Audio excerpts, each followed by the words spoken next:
to be sent to the gas chambers. Some cousins who survived had seen her through the barbed wires, looking very run down. They spoke to her. Mati told them, "Don't give up. Fight for your survival." This happened during the Sukkot holidays in 1944.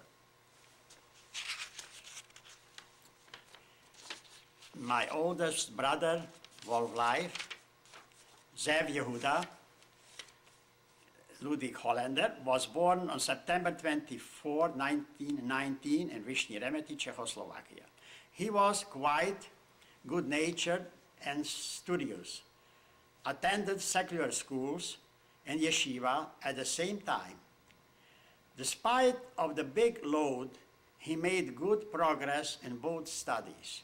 He was born a lefty, but was encouraged to use his right hand at home as well as at school.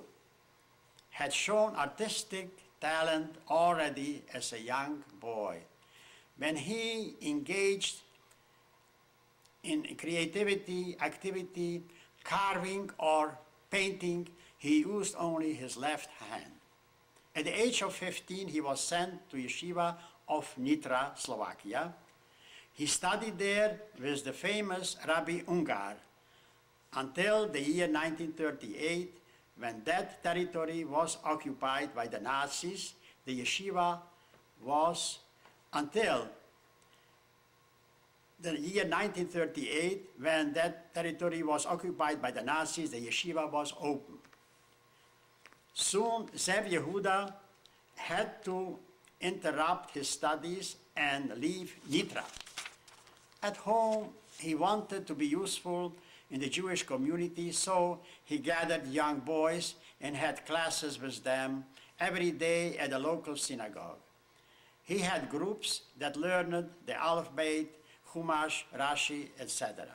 In 1939, he was taken away to a forced labor camp. The Hollender family lived in Vyšný Remety in the Carpathian province of Czechoslovakia. This province was occupied by Hungary in 1938.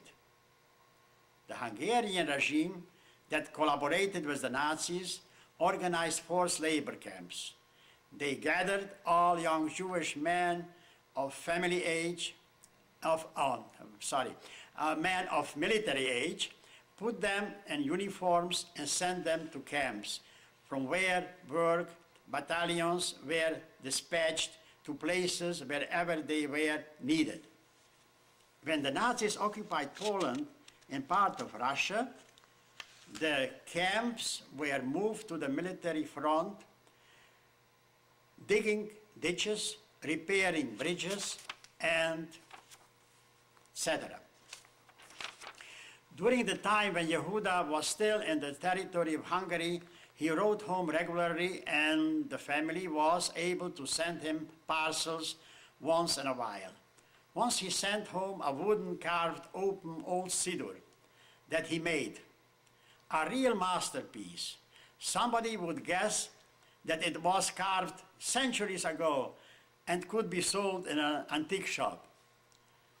At another time, his battalion was stationed not far from home. They were traveling by train. His commander gave him a 2-hour pass till the next train. That was the last time when family saw Yehuda. The first thing Yehuda did when he came home was to go to the storage room where the food supplies were kept. He expressed great satisfaction seeing that there was an adequate supply of provisions. Shortly after that, his battalion was taken to the occupied territory of Russia, and the family never heard from him after that. After the war, survivors told what happened. Yehuda was with them when they stationed somewhere in Russia. The epidemic of typhoid broke out, and the Nazis kept the young man in a big barn. In order to eliminate the spread of the disease, they burned the barn to the ground. According to what the survivors have told, Yehuda was in that barn. In winter of 1941, the family received a letter from the Hungarian government stating that Ludwig Hollender disappeared. He sure did. This handsome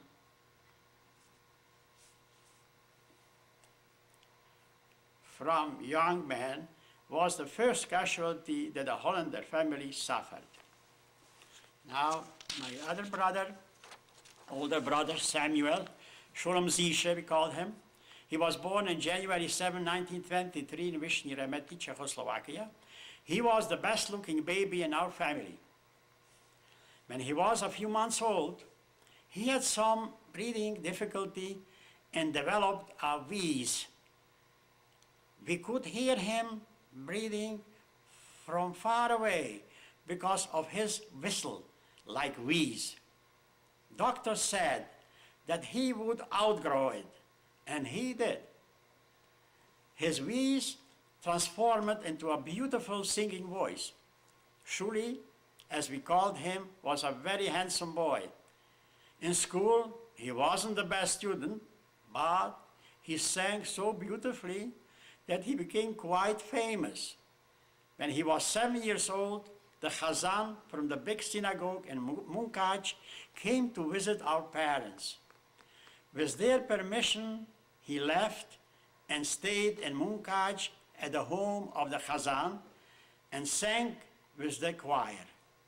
He did many solos and became a big hit at the synagogue during the high holidays.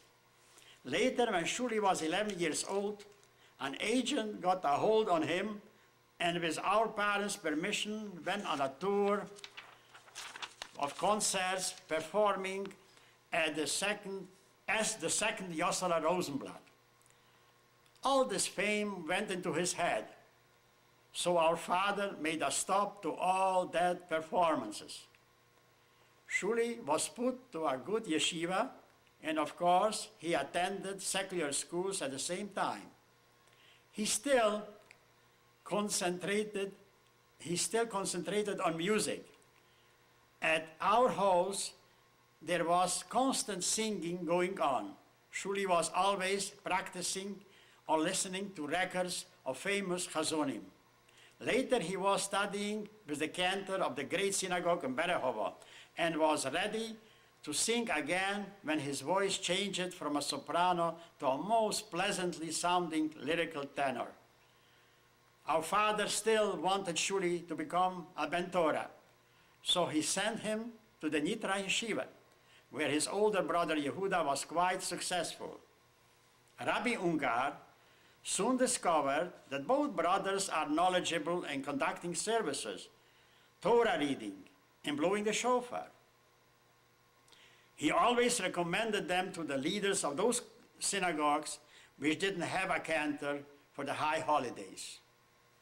They acquired there such a beautiful davening nusach that later even our father, Zechrona Levracha, used some of their selections of liturgy on Rosh Hashanah and Yom Kippur. When war broke out, Shuli and Yehuda both came home. Shuli returned to Berehovo to study with Cantor Lieberman. He lived with the old Rabbi Shapiro, who escaped the pogroms in Poland, and asylum was granted to him by the Czechoslovakian government. The Hasidic Bercher Rebbe was 84 years old and all alone. Shuli helped him during the hard years of persecution, putting his own life in danger many times. When our parents asked him to be more careful, he answered, "Don't worry, I will be fine, because everything I do goes with the Rebbe's spirit and koach." Shuli was a very likable person, cheerful and optimistic. He enjoyed socializing and communicating with people. That's why he had so many good friends. On the spring 1944, he was taken to forced labor and later transferred to a concentration camp. We were told by survivors who were with him that Shuli entertained the officers by playing the violin and singing. Of course, he sang there only secular music, especially some popular pieces and arias from classical operettas. That helped him to survive the hard life. He was liberated in Austria by the American army in the spring of 1945. Sometimes having good food to eat after a long period of starvation can bring a disaster, especially when the digestive system is unable to accept heavy food. That happened to our Shuli and also to many others. The liberating army fed him very rich food. Shuli developed dysentery and his weak body did not survive. His life was cut short at the time when his yearning for freedom was fulfilled, preventing him to continue to use his talent, entertain, and to give joy to others.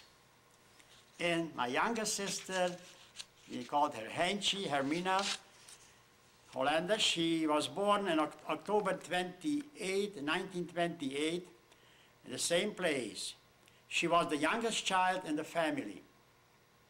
As a baby, she ate well, slept well, and cried very seldom. Later, as she grew older, she was most cooperative child, well liked at school and by her peers. At home, she was great help to her parents and a pleasure to have around. In her teens, she grew tall and slender. Actually, this pretty young girl was the tallest of the Hollander children. During the Nazi occupation, the livelihood of the family depended on everyone's trying to do something to earn enough money to survive. Henchi, as we called her, helped brother Morris with the Angora rabbits. They started raising rabbits in a small shack that was attached to the outside wall of the house. Of course, this was done quietly on a low scale, not to bring the attention of the authorities. Hence, she always found enough greens to feed the rabbits, helped to shear them, spin the wool, and knitted shawls, hats, which she sold for extra money. It was a very hard blow to this 15-year-old girl to find herself in a situation that the whole family has to leave the home and to go unknown places, having no idea what to expect from the future. Everyone in the family felt terrible, but Henchi, who was always even-tempered, became very angry. What will happen to the vegetable garden that was planted and the greens started sprouting? And who will take care of the rabbits? She cried.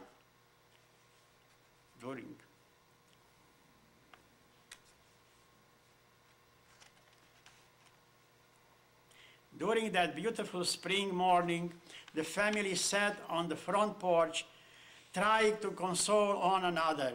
Suddenly, airplanes were heard and seen flying high in the sky. They were bombers, perhaps American or British or German bombers. No one could tell. Henchi looked up and said, "I don't care who they are, but I wish they would drop a bomb right here and end all this suffering."